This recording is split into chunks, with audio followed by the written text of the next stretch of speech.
Tonight, you will probably feel guilty about your sleep. Maybe you went to bed too late. Maybe you woke up at 3 a.m. and stared at the ceiling for an hour. Maybe you hit snooze 4 times and still felt like a failure before your feet touched the floor. You have been told your whole life that 8 hours of solid, uninterrupted sleep is the gold standard, the target, the thing healthy people do.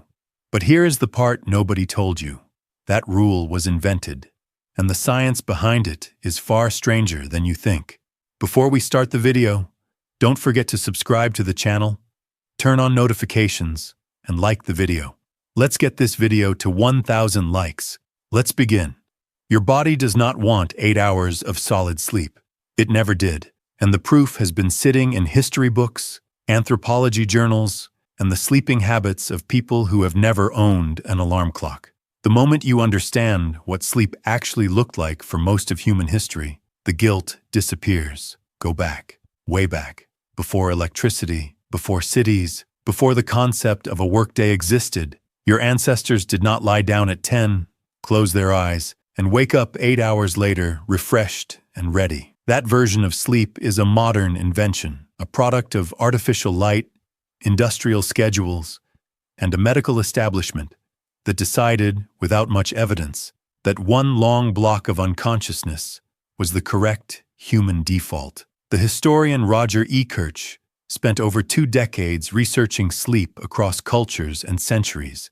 He examined diaries, court records, and medical texts from medieval Europe. What he found shattered the assumption. Before artificial lighting, people slept in 2 distinct phases: first sleep and second sleep. They would go to bed shortly after dark, sleep for roughly 4 hours, wake naturally in the middle of the night, stay awake for 1 to 2 hours, and then fall back into a second sleep until dawn. This was not insomnia. This was not a disorder. This was the default human sleep pattern for most of recorded history. What did people do during that waking interval? They talked to their spouses, they prayed, they read by candlelight. Some medical writers recommended it as the ideal time for conception, believing the body was most alert between first and second sleep. The night was not a void to pass unconscious through. It was its own kind of time.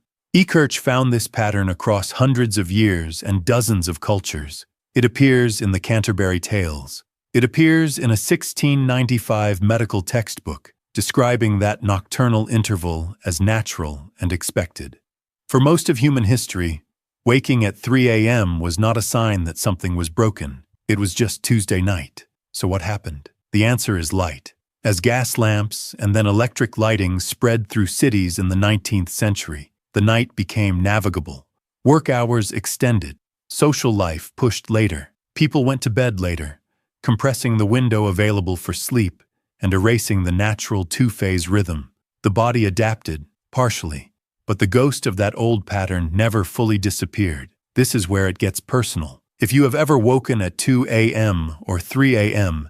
and been unable to fall back to sleep, your instinct is probably anxiety. You calculate remaining hours, panic builds, which makes it harder to sleep, which confirms your fear. But the psychiatrist Thomas Vare conducted a landmark study in the 1990s that reframed this entirely. He removed artificial light from his subjects' lives for several weeks, simulating conditions humans lived under for most of history. Without fail, they shifted into a 2-phase pattern: 4 hours of sleep, then an hour of quiet wakefulness, then sleep again. Their bodies were not broken. They were reverting to factory settings. Vare also measured hormone levels during that waking interval. Prolactin, linked to deep relaxation and meditative calm, was significantly elevated. The people lying awake in the dark were not suffering.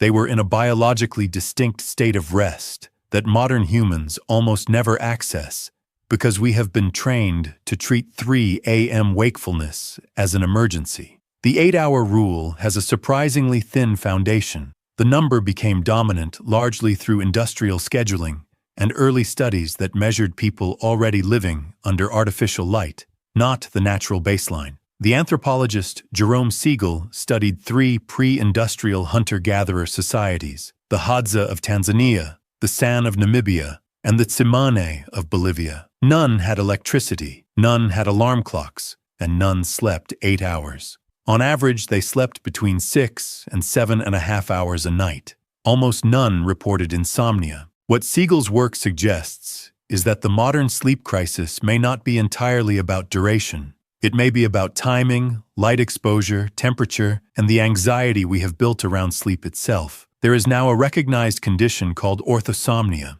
described by researchers Kelly and Kalla, in which people become so obsessed with tracking sleep through wearable devices that the anxiety of monitoring prevents them from sleeping well. The cure becomes the cause. Your brain runs on two competing pressures. The first is sleep pressure. Every hour you are awake, a chemical called adenosine accumulates. The longer you stay awake, the heavier the drive to sleep. Caffeine blocks adenosine receptors. It does not give you energy. It only delays the feeling of exhaustion while adenosine keeps building. The second pressure is your circadian rhythm, the internal clock driven by light. Cortisol rises in the morning. Melatonin rises in the evening. Under natural conditions, these two systems work in sync. Under artificial light, they are constantly disrupted. Not everyone shares the same clock. The chronotype, whether you are a morning or a night person, is largely genetic. Research by Till Roeneberg at Ludwig Maximilian University tracked tens of thousands of people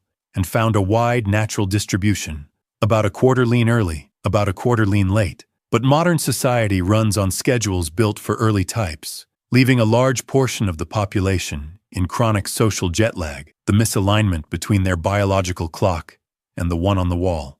Sleep still matters enormously. Matthew Walker at UC Berkeley has linked chronic sleep deprivation to Alzheimer's disease, cardiovascular disease, obesity, and depression. The brain's glymphatic system clears metabolic waste almost exclusively during deep sleep. The brain literally cleans itself while you are unconscious. Cut that short night after night, and the debris accumulates. The consequences are real, but fear of bad sleep can become its own damage. Your relationship with sleep matters as much as the sleep itself. What your body needs is darkness, cool air, and enough freedom from anxiety to let the process unfold. Stop fighting the middle of the night waking. When it comes, do not reach for your phone. Do not calculate remaining hours. Lie still. Let your mind drift the way your ancestors' minds drifted for 10,000 generations before anyone told them they were doing it wrong. Tonight, when you wake at 3 a.m. and stare at the ceiling, you will remember this. Not with dread, with something stranger. Recognition. Your body doing exactly what bodies have always done in the dark, long before the rule arrived and told you it was a problem.